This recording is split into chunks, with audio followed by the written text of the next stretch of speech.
Hello बच्चों, let's read this question. The question says, explain in brief the formation of primary and secondary rainbows. Give neat diagram in each case illustrating the formation of rainbow. तो इस question के अंदर हमसे क्या बोला गया है कि हमें formation of primary and secondary rainbow को एक्सप्लेन करना है एंड नीट डायग्राम देना है इन ईच केस, यानी प्राइमरी एंड सेकेंडरी रेनबो का जो फॉर्मेशन है उसके लिए डायग्राम शो करना है। इसके लिए जो की कंसेप्ट है वो हम लोग देख लेते हैं।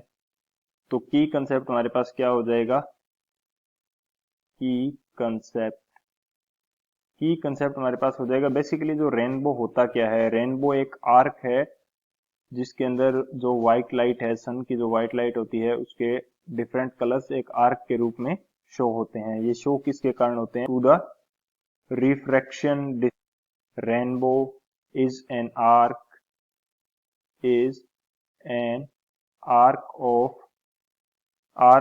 colors caused by refraction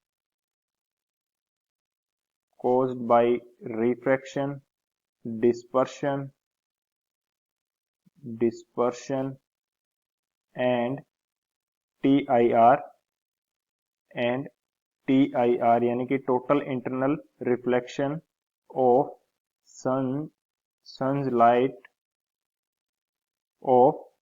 sunlight bye rain drops. तो ये तो हमारे पास होगी बेसिक डेफिनेशन ऑफ रेनबो की। रेनबो के अंदर होता क्या है कि जब वर्षा होती है तो जो हमारे पास बूंद होती है, वर्षा की बूंदें, उनके ऊपर जो व्हाइट लाइट या सन की जो लाइट है वो इंसिडेंट होती है। तो हमारे पास कुछ घटनाएं होती है, रिफ्रैक्शन होता है, डिस्पर्शन होता है एंड टोटल इंटरनल रिफ्लेक्शन होता है, जिसके कारण क्या होता है कि हमें एक 7 कलर्स का आर्क हमें दिखाई देता है। व्हाइट लाइट का जो 7 कलर्स है वो स्प्लिट हो जाते हैं एंड हमें आर्क के रूप में दिखाई देते हैं। उसको क्या बोला जाता है? Rainbow.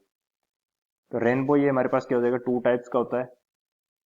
Two types two types के अंदर एक तो हमारे पास क्या आ जाएगा, प्राइमरी रेनबो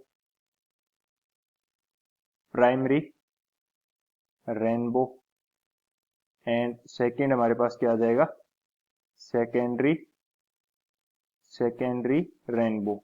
ये दो टाइप का हो गया rainbow, primary rainbow and secondary rainbow. अब जो हमारे पास प्राइमरी रेनबो है इसके अंदर बेसिकली क्या होता है, टू टाइम्स रिफ्रैक्शन होता है एंड वन टाइम इसके अंदर क्या होता है, TIR। Two times refraction, two times क्या होता है, रिफ्रैक्शन एंड वन टाइम इसके अंदर क्या होता है, टोटल इंटरनल रिफ्लेक्शन। एंड जो हमारे पास सेकेंडरी रेनबो है, सेकेंडरी रेनबो के अंदर क्या होता है, टू टाइम्स क्या होता है, रिफ्रैक्शन एंड टू टाइम्स ही हमारे पास TIR होता है। टू रिफ्रैक्शन होते हैं इसके अंदर, two refraction and two TIR, two TIR हो जाते हैं। तो बेसिकली हमारे पास primary rainbow and secondary rainbow का जो फॉर्मेशन है वो किस प्रकार से होता है एंड उनके अंदर जो कलर्स का सीक्वेंस है या सीरीज है वो किस प्रकार से होगी, इसको देखते हैं डायग्राम की हेल्प से। ये हमारे पास क्या है, डायग्राम है जिसके अंदर यदि मैं बात करूं प्राइमरी रेनबो फॉर्मेशन की, तो इसके अंदर क्या होता है बेसिकली, ये यहाँ से क्या हो रही है, व्हाइट लाइट इंट्रोड्यूस हो रही है। ये व्हाइट लाइट इंट्रोड्यूस हो रही है किसके ऊपर, ये रेन ड्रॉपलेट है जो सर्किल के अंदर शो की गई है। तो जब ये फर्स्ट टाइम यहाँ पे मेरे पास व्हाइट लाइट टच करती है या इंसिडेंट होती है रेन ड्रॉपलेट के ऊपर, तो यहाँ पे क्या होता है, फर्स्ट टाइम जो होता है मेरा रिफ्रैक्शन होता है। रिफ्रैक्शन बेसिकली क्या है, बेंडिंग ऑफ लाइट। तो एक्चुअली यदि ये रेन ड्रॉप नहीं होती तो इस लाइट को कुछ इस तरह से जाना चाहिए था, इस पाथ को फॉलो करते हुए जाना चाहिए था, लेकिन ये बेंड हो गई है एंड स्प्लिट हो गई है टू कलर्स के अंदर। एक हमारे पास क्या है, रेड कलर एंड एक हमारे पास क्या है, violet colour. Red colour and violet colour के अंदर स्प्लिट हो गई, तो ये हमारे पास क्या हो गया, डिस्पर्शन बेसिकली क्या होता है, splitting of the colours of white light, यानी व्हाइट लाइट अलग अलग कलर्स के अंदर चेंज हो जाती है या स्प्लिट कर जाती है, तो इसको बोलते हैं डिस्पर्शन। तो यहाँ पे हमारा क्या हो गया, डिस्पर्शन भी हो गया। अब जब ये बेसिकली यदि मैं बात करूं बाहर सराउंडिंग के, यदि मैं रिफ्रैक्टिव इंडेक्स की, उसको मैं बोल देता हूँ μ1 एंड ड्रॉपलेट का रिफ्रैक्टिव इंडेक्स है उसको बोल देता हूँ μ2। तो यहाँ की कंडीशन के अंदर जो μ2 है, μ2 की वैल्यू क्या है मेरे पास, μ2 इज ग्रेटर देन μ1, क्योंकि बाहर की कंडीशन के अंदर एयर है एंड μ2 ड्रॉपलेट ये इसके अंदर क्या है, वाटर। तो ये जो μ2 है ये ज्यादा है मेरा किससे, μ1 से। तो अब ये मेरे पास यदि ड्रॉपलेट के अंदर की बात की जाए, after splitting into different colours, जब ये लाइट है इसकी सेकंड फेज यानी कि यहाँ पर जब ये इंसिडेंट होती है तो ये मेरे पास डेंसर मीडियम से रेयरर मीडियम की तरफ जाने की कोशिश करती है। तो इसका जो एंगल ऑफ इंसिडेंस बनता है वो क्रिटिकल एंगल से ज्यादा हो जाता है, या क्रिटिकल एंगल से ज्यादा हो जाता है तो टोटल इंटरनल रिफ्लेक्शन होता है यहाँ पे।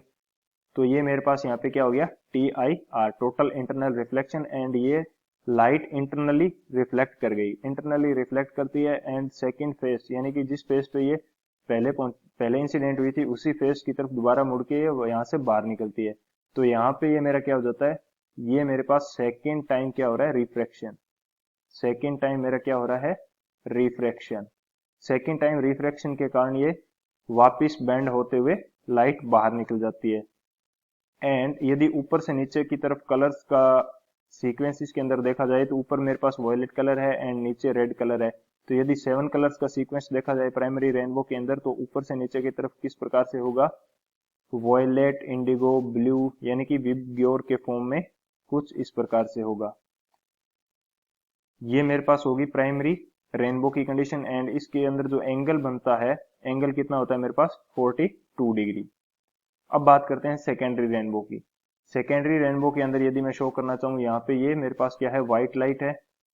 ये मेरे पास व्हाइट लाइट यहाँ पे इंट्रोड्यूस या इंसिडेंट की जाती है, इंसिडेंट होती है इस रेन ड्रॉपलेट के ऊपर।